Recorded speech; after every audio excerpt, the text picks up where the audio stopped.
नमस्कार. जॉब माझा अपडेटवर आपलं सर्वांचं पुन्हा एकदा स्वागत आहे विद्यार्थी मित्रांनो. तर बघा, आज आपण GP पारसिक बँक, वसई विकास सहकारी बँक आणि इतर ज्या दोन बँकेच्या भरती आल्या आहेत, प्रेरणा कोऑपरेटिव्ह बँक भरती आणि इचलकरंजी मर्चंट कोऑपरेटिव्ह बँक, यासाठी सुद्धा आवश्यक असा जे काही स्टडी मटेरियल आहे त्याबद्दल माहिती घेऊयात. तर आज आपण इंग्लिश लँग्वेजचे जे काही क्वेश्चन आहेत त्याचा टेस्ट पेपर 2 घेऊयात. याच्या आधी एक इंग्लिश लँग्वेजवरील टेस्ट पेपर आपण घेतलेला आहे. ही टेस्ट तुम्हाला GP पारसिक बँक आणि वसई विकास सहकारी बँकेची जी एक्झाम होणार आहे 23 मार्च आणि 16 मार्च रोजी, त्यासाठी उपयुक्त ठरेल. कोणत्या प्रकारचे प्रश्न येईल त्याबाबत इथे आपण माहिती घेणार आहोत त्या पॅटर्ननुसार. तर बघा, प्रश्न पहिला आहेत, फिल इन द ब्लँक्स आहेत. The crowd outside the palace gates dash dash enormous. म्हणजे जे क्राऊड आउटसाइड द पॅलेस आहेत ते गेट्स इनॉर्मस आहेत. ऑप्शन बघा, वर, वॉज, आर की लुक. तर याच्यापैकी ऑप्शन क्रमांक बी इथे बरोबर येईल की the crowd outside the palace gates was enormous. Was काय येईल इथे वर्ब. तर बघा, इथे क्राऊड हा जो आहे तिथे सब्जेक्ट आहेत. क्राऊड एक सिंगल काउंटेबल नाऊन आहे, तर सिंगल काउंटेबल नाऊन असेल तर वर्बसुद्धा सिंगल काउंटेबल नाऊन असेल. सब्जेक्ट वर्ब अग्रीमेंटनुसार जसा सब्जेक्ट असेल त्याच प्रकारे तुमचा व्हर्ब असतो. म्हणजेच जर सिंगल व्हर्ब असेल, सिंगल काउंटेबल, तर single verb and single countable subject असेल,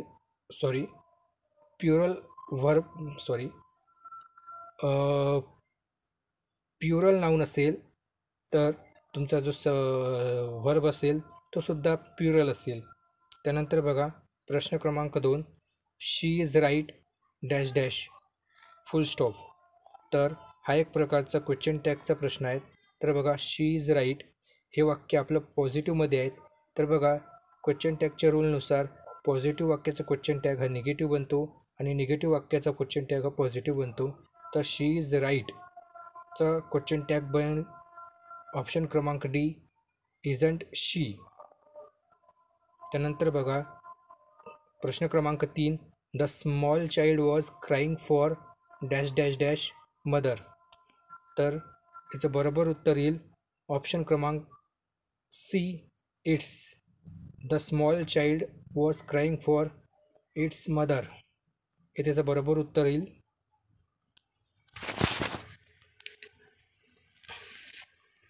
इट्स मदर्स काय येईल, तर इथे आपल्याला जो स्मॉल चाइल्ड दिला आहे त्याचं जेंडर आपल्याला माहीत नाही, त्याच्यामुळे हर किंवा हीज इथे येणार नाही आणि माय ते येणारच नाही, कारण इथे स्मॉल चाइल्डचा उल्लेख केला आहे म्हणून इथे इट्सचा उपयोग केला जाईल.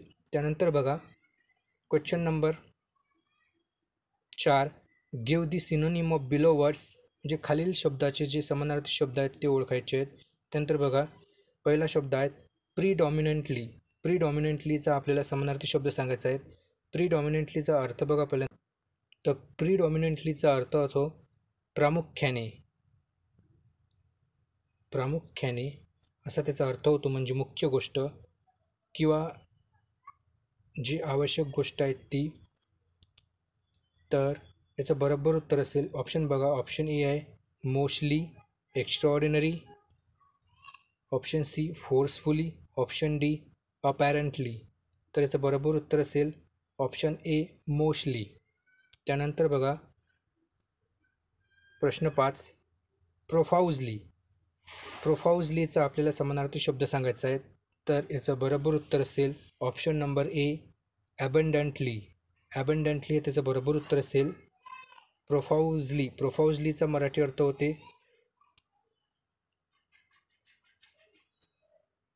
भरपूर प्रमाणात किंवा पुष्कळ असा त्याचा अर्थ होतो. म्हणून ॲबंडंटलीसुद्धा त्याचा अर्थ समानार्थी भरपूर असा होतो. क्लमसिली म्हणजेच याचा अर्थ याच्या विरुद्ध होतो, म्हणजेच कमी. त्यानंतर बघा प्रश्न 6 व्हिम्सिकल. व्हिम्सिकलचा आपल्याला समानार्थी शब्द सांगायचा आहे. याच्यामध्ये option A concentric, B strong, C eccentric आणि डी स्टेबल आहेत. तर याचं बरोबर उत्तर असेल ऑप्शन सी इसेंट्रिक हे त्याचं बरोबर उत्तर असेल. व्हिम्सिकलचा मराठी अर्थ होतो लहरी. लहरी म्हणजे जो बदलतो, चेंज होतो, चेंजेबल, जो अस्थिर असतो असा. तर त्याचं बरोबर उत्तर हे इसेंट्रिक असेल. बाकी हे त्याचे सर्व अँटोनिम्स आहेत.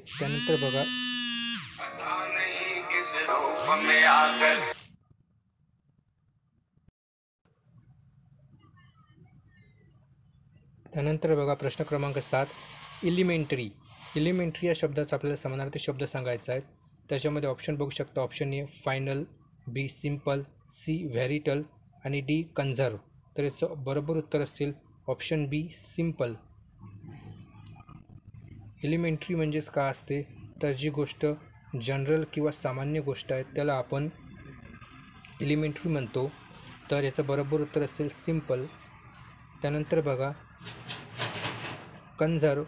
कन्झर्व या शब्दाचा अर्थ होतो जे गोष्ट मुख्य आहे किंवा जे स्टोर्ड आहे ती गोष्ट किंवा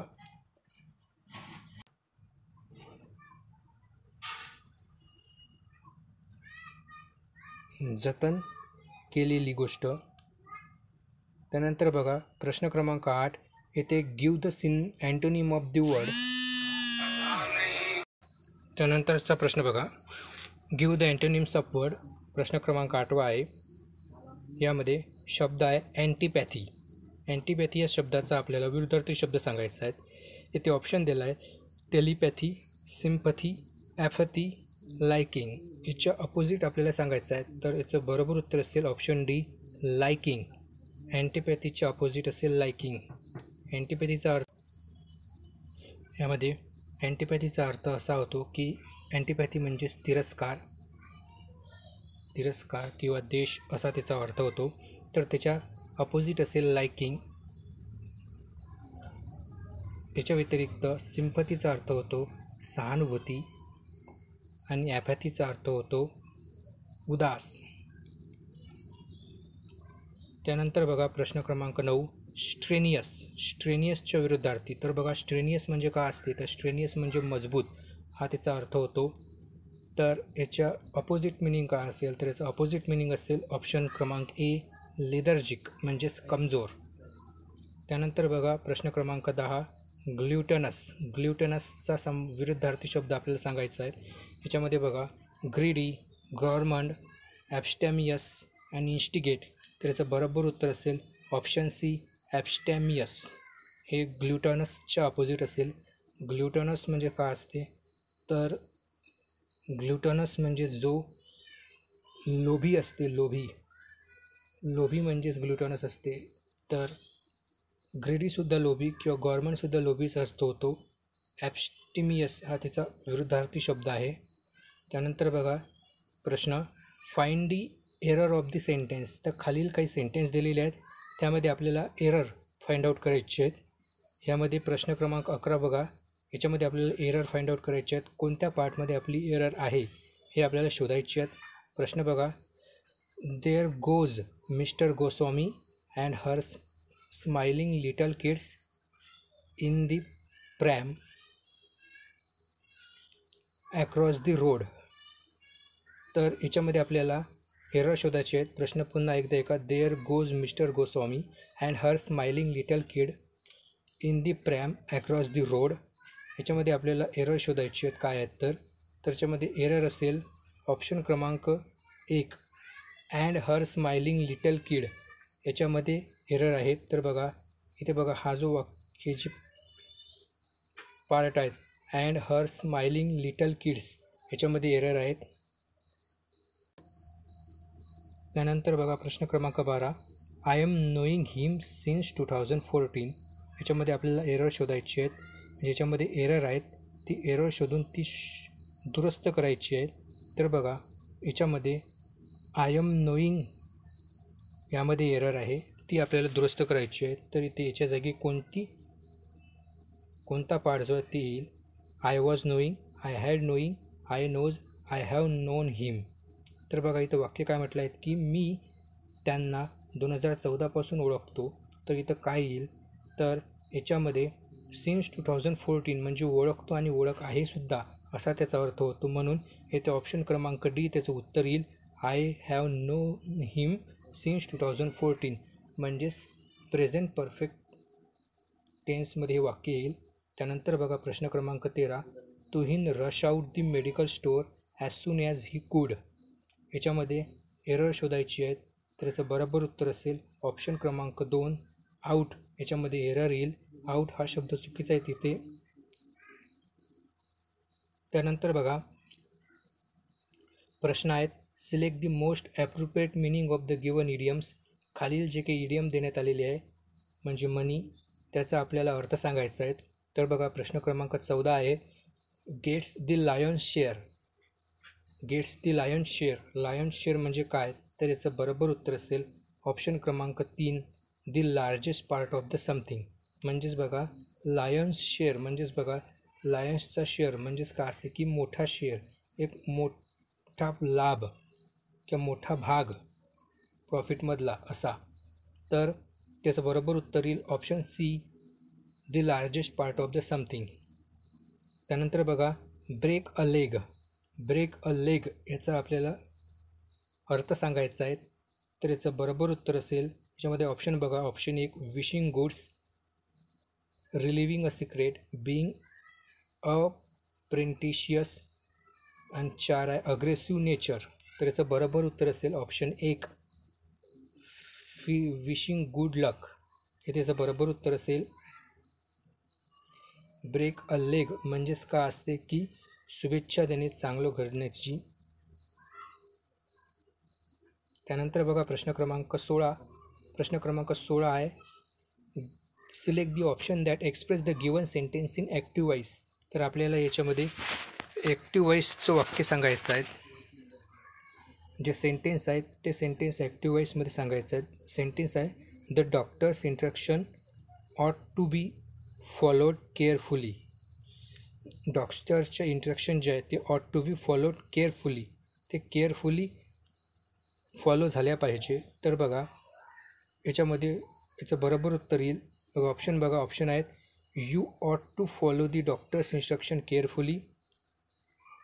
option 2 it is ought to follow the doctor's instruction carefully. Option 3 ought they follow the doctor's instruction carefully. Option 4 carefully doctor's instruction ought to be follow.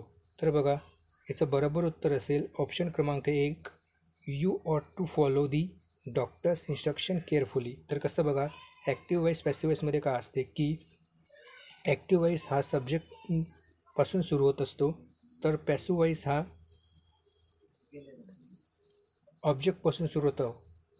जे ऑब्जेक्ट म्हणजे जे ऑब्जेक्टिव्ह वाक्य असते किंवा ऑब्जेक्टपासून सुरू होतं म्हणजेच ते वाक्य हे कर्मापासून सुरू होते एक प्रकारे. तर बघा याच्यामध्ये वाक्य हे पॅसिव्ह वॉइसमध्ये दिलेले आहेत. याच्यामध्ये आपल्याला सब्जेक्ट जो आहे तो दिसत नाही कन्फर्म, परंतु यामध्ये सब्जेक्ट जे आहे हे उद्देशून केलं आहे सेकंड पर्सनशी, म्हणून इथे यू हे सब्जेक्ट घेण्यात आला आहे की you ought to follow the doctor's instruction, डॉक्टर्सची इन्स्ट्रक्शन केअरफुली, म्हणून ऑप्शन 1 हे बरोबर असेल. त्यानंतर बघा प्रश्न क्रमांक 17, select the correct spelling word from the below word. याच्यापैकी आपल्याला स्पेलिंग करेक्शनचं वाक्य सांगायचं आहे, म्हणजे शब्द सांगायचे आहेत की करेक्ट स्पेलिंग खालीलपैकी कोणत्या शब्दाचं असेल. येथे ऑप्शन ए बघा रिसीव, ॲथलीट, कन्सोल, कमिशन. याच्यापैकी कोणत्या शब्दाचं स्पेलिंग हे बरोबर आहेत, तर याचं बरोबर उत्तर असेल ऑप्शन बी ॲथलीट या शब्दाचं स्पेलिंग जे आहे ते बरोबर असेल इथे. तर बाकी सर्व शब्दाचं स्पेलिंग हे चुकीचं आहे. रिसीवचं स्पेलिंग बघा, रिसीवमध्ये इथे आय ईच्या ऐवजी ई आय पाहिजे, बाकी स्पेलिंग बरोबर आहेत. हे ई आधी पाहिजे आणि आय नंतर. ॲथलीटचं स्पेलिंग बरोबर आहे. कन्सोलमध्ये याच्यामध्ये ई हा एक एक्स्ट्रा आहे, तर कमिशनमध्ये इथं यस कमी आहे. तर असं तिची करेक्शन होईल. त्यानंतर बघा प्रश्न 18, डिफेन्स डिफेन्स डिफेन्स डिफेन्स याच्यापैकी करेक्ट डिफेन्सचं स्पेलिंग आपल्याला सांगायचं आहे. तर याच्यामध्ये ऑप्शन नंबर 1 डिफेन्स हे शब्द बरोबर आहेत, हे स्पेलिंग बरोबर असेल. DEFENCE हे डिफेन्सचं बरोबर स्पेलिंग आहेत. बाकी सर्व स्पेलिंग जे आहेत ते चुकलेले आहेत. त्यानंतर बघा प्रश्न क्रमांक 19, in the following sentence some word are swap, please select the correct option. तर बघा खाली एक सेंटेन्स देण्यात आलेला आहे ज्यामध्ये काही शब्द रेड मार्क केलेले आहेत. तर याच्यापैकी काही शब्द हे स्वॅप झाले आहेत म्हणते, म्हणजे हे चुकीच्या ठिकाणी आले आहेत आणि आपल्याला ते एक्सचेंज करायचे आहेत असा तो प्रश्न आहे. बऱ्याचशा बँकिंगचे जे एक्झाम असतात त्यामध्ये हा प्रश्न येतो. तर बघा ह्यालाच आपण वर्ड स्वॅपिंग असं म्हणतो. ज्यांनी कोणी बँकेची एक्झाम दिली असेल त्याला कळेलच. तर बघा ह्याच्यामध्ये बघा वाक्य आहेत, continue investors foreign to pull money out of the Indian stock market. वाक्य पुन्हा एकदा आहे का, continue investor foreign to pull the money out of Indian stock markets. तर बघा याच्यापैकी ऑप्शन दिला आहे AC, AB, AD आणि BC. तर बघा याच्यामध्ये बघा ऑप्शन B AB हे त्याचं बरोबर उत्तर असेल. कशा प्रकारे, तर बघा इथं कंटिन्यू इन्व्हेस्टर दिलेला आहे परंतु कोणताही कंटिन्यू इन्व्हेस्टर नसेल. इथे B जर इथे आलं तिथं होईल फॉरेन इन्व्हेस्टर आणि इथे A गेल्यानंतर foreign investor continue to pull money out of Indian stock market हे त्याचं बरोबर उत्तर असेल. बाकी सर्व चुकीचं आहेत. त्यानंतर बघा बाकी ऑप्शन जे आहेत ते चुकीचे ऑप्शन आहेत, फक्त AB हे बरोबर उत्तर असेल. त्यानंतर बघा प्रश्न क्रमांक शेवटचा आजचा 20वा, a person who is indifferent to pain and pleasure of the life. याच्यापैकी आपल्याला येथे वन वर्ड सबस्टिट्यूशन्स हे वाक्य आहेत, शब्द आहेत की a person who is indifferent to pain and pleasure, म्हणजे असा व्यक्ती जो पेन म्हणजे दुःख आणि आनंद या दोन्ही स्थितीत स्थिर राहतो त्याला आपण काय म्हणतो. तर याचं बरोबर उत्तर असेल ऑप्शन A स्टॉईक. तर इतर शब्दाचा अर्थ पण समजून घ्या. पेसिमिस्ट म्हणजे निराशावादी आणि पॅनाकिया म्हणजेच का असते की रामबाण उपाय, हा त्याचं उत्तर असेल. रामबाण हे त्याचं आन्सर असेल. याच्याबद्दलसुद्धा प्रश्न येतो परीक्षेतनी. Panacea a remedy of all disease असं त्याचं वन वर्ड सबस्टिट्यूशन येते पॅनसियाचं, हे सुद्धा लक्षात असू द्या. तर अशा प्रकारची ही काही महत्त्वपूर्ण टेस्ट होती. ही एक्झाम याच्यातलेच परीक्षेतनी प्रश्न येईल असं नाही, परंतु अशा प्रकारची टेस्ट होईल अशी प्रॅक्टिस होण्यासाठी ही टेस्ट घेण्यात येत आहे. तर हा व्हिडिओ जास्तीत जास्त शेअर करा. धन्यवाद. याच्यानंतर बँकेसंबंधित जे प्रश्न किंवा कम्प्युटर संबंधित जे प्रश्न येतात त्यातील प्रश्न कन्फर्म येईलच, कारण ते प्रश्न बदलत नसतात. म्हणून ते 2 व्हिडिओ तुम्ही निश्चित बघत जा. धन्यवाद. जय हिंद, जय महाराष्ट्र.